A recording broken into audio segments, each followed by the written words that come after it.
S மக்களே, அடுத்து உள்ளே வந்தது நம்ம எல்லாரும் ஆவலோடு எதிர்பார்த்துட்டு இருந்த விக்ரம் தான். ஆனால் இவர் உள்ளே வந்ததை பொறுத்த வரைக்கும் உண்மையிலேயே எனக்கு சந்தோஷப்படுறதா வருத்தப்படுறதானே தெரியல.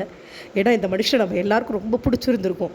அவரோட ஹியூமர் சென்ஸ் ஆகட்டும், அந்த பாட்டில் அவர் கொண்டு வந்தது ஆக்சுவலாக அது ஒரு புது ட்ரெண்ட். இப்போ ஒரு சிலர் பண்ணாலுமே அவர் தான் அதை ஸ்டார்ட் பண்ணதுன்னு நான் நினைக்கிறேன். பயங்கர சக்ஸஸ்ஃபுல்லாக போச்சு. எனக்கும் அது ரொம்ப பிடிச்சிருந்தது. ஆக்சுவலாக இவர் பண்ணுற காமெடிஸ் ஆகட்டும் எல்லாமே எனக்கு ரொம்ப பிடிக்கும். இவரோட பேர் கெட்டக்கூடாதுன்னு உண்மையிலேயே பயமாக இருக்குது. ஏன்னா நம்ம நிறைய பேர் நம்மளுக்கு வெளியில் பிடிச்சிருந்தவங்க உள்ளே போயிட்டு நம்மளுக்கு அவங்க மேலே இருக்கிற அபிப்பிராயம் மாறி இருக்குது. அந்த மாதிரி இவர் மேலேயே அபிப்பிராயம் மாறிடுமோ அப்படின்னு ஒரு பயம் வராமல் இல்லை. என்னை மாதிரியே யார் யாருக்கு அந்த பயம் வந்ததுன்னு சொல்லுங்கள். பட் அவர் பேரை கெடுத்துக்காமல் அவரோட ஹியூமர் சென்ஸ் மட்டும் காமிச்சு நல்லபடியாக வந்தார்னா உண்மையிலேயே சந்தோஷம். இவர் ஒருத்தர் தான் நல்லபடியாக வரணுமே அப்படின்னு நம்ம உண்மையிலேயே பயப்படுற ஒரு ஆளாக இருக்கார் உள்ளுக்குள்ளே. மற்றவங்க எல்லாருமே புதுமுகம் தான்.